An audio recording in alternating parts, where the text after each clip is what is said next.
কাছে আমাদের আবেদন, আপনারা যদি সরকারি কোনো পেজে কোনো ব্যক্তিকে বসাতে চান তাহলে তার বিষয়ে সবকিছু জেনে তারপরে বসান। আমাদের ভাইদের রক্তের বিনিময়ে আমরা পেয়েছি স্বাধীনতা, রক্তের দাগ এখনো শুকায় নাই, কিন্তু এই ফ্যাসিবাদী দেশাত্মের দালালদের এখনো আমরা বিচার পাচ্ছি না।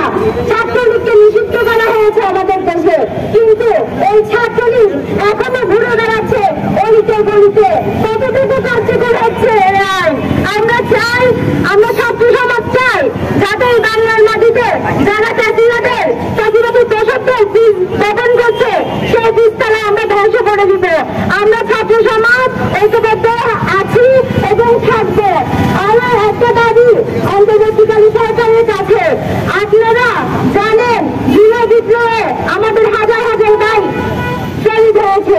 সেই শহীদদের যদি রক্তের সাথে আপনারা বেইমানি করতে না চান তাহলে আপনারা আপনাদের পক্ষ থেকে ওই খুনিদেরকে দ্রুত আইনের ব্যবস্থা করুন।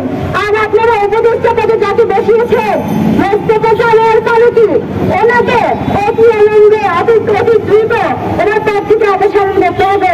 সেই দাবি জানিয়ে আজ আমরা ছাত্র সমাজ এখানে উপস্থিত হয়েছি।